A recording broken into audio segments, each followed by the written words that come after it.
ભાવનગર ગારિયાધાર શહેરના ખોડિયારનગર વિસ્તારમાં નવા બનેલા આરસીસી રોડ પર હવે ભ્રષ્ટાચારના આક્ષેપો ઉઠી રહ્યા છે।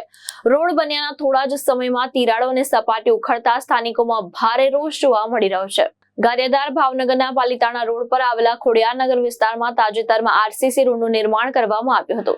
સ્થાનિકોના જણાવ્યા મુજબ વર્ષોથી ચોમાસા દરમિયાન કાદવ અને પાણી ભરાવાની સમસ્યાને લઈને રોડ બનાવવાની માંગ ઉઠતી હતી, પરંતુ રોડ બન્યાના ગણતરીના સમયમાં જ તેની ગુણવત્તા પર સવાલ ઉભા થયા છે। સ્થાનિકોના આક્ષેપ મુજબ નવા બનેલા રોડમાં અનેક જગ્યાએ તિરાડો પડી ગઈ છે, તેમજ રોડની સપાટી ઉખડતી જોવા મળી રહી છે, જેને લઈને વિકાસના નામે થતી કામગીરીમાં ગેરરીતિ અને ભ્રષ્ટાચારના આક્ષેપો થઈ રહ્યા છે।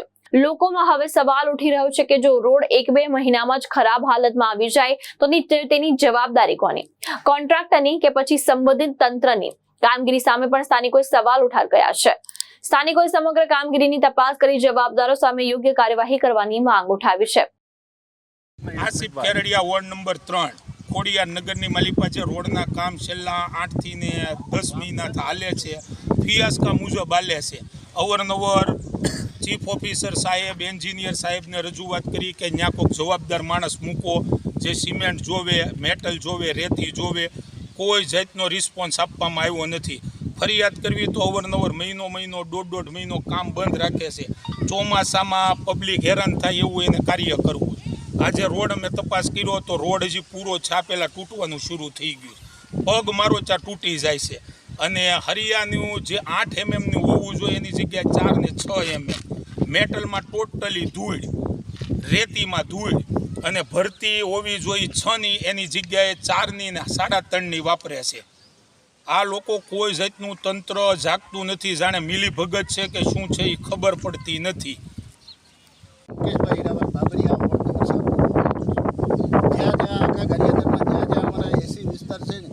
આ લોકો કામ આવી જ રીતે ફોકસ કરે। આ વિસ્તારને બધાને ખબર છે, આ ખાડા ખોદ્યા હતા તો એ પણ અમે જોવા આવ્યા હતા। રેતીમાં ધૂળ હતી, કાંકરી, મેટલ, મોટા પાણા હતા। અમે તપાસ કરી ગયા છે, છતાંય પણ આ વિસ્તારમાં આવી રીતે કામ કરી નાખ્યું છે બોગસ। આનો કોઈ જવાબદાર ખરો? તમે સ્થળ મુલાકાત કરવા આવ્યા ત્યારે તંત્રને જાણ કરી હતી કામ બાબતે? હા, જાણ કરેલી છે, અરજી કરેલી છે 1-2। અમે મારા નામની પોતે અરજી કરેલી છે 2 કે આ કામ બોગસ થાય છે। હજી એનો કોઈ જવાબ આવ્યો છે કે નહીં? કોઈ જવાબ નથી। અને કામ ચાલુ જ છે? હા, કામ ચાલુ જ છે। આપણે લેખિત અરજી કરવા છતાં કામ હજી ચાલુ જ છે? હા। મારું નામ દાનજીભાઈ સિંગલ છે। અમે આ ખોડિયારનગર વિસ્તારના રહેવાસી છીએ। અહીંયા આ 1 વર્ષથી રોડનું કામ ચાલુ છે અને જેમ અમે એને કહીએ છીએ કે ભાઈ આવી રીતે ન થવું જોઈએ ને આવી રીતે ન થવું જોઈએ તો કામ બંધ કરીને વયા જાય છે, બરાબર।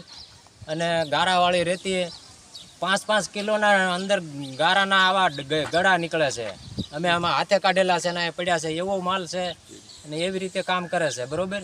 તો અમે રજૂઆત કરેલી છે, અમારા સભ્યોને હારે રાખીને રજૂઆત કરેલી છે, અરજીઓ આપી છે, તો એનો કોઈ જવાબ જ નથી આવતો। અને જેમ અત્યારે ચાલુ જે રોડ બનાવ્યા છે એ પણ તૂટી ગયા છે। આવી પરિસ્થિતિ છે રોડની। સરફરાઝ ખોખર, દ્રષ્ટિકોણ ન્યૂઝ, અમરેલી।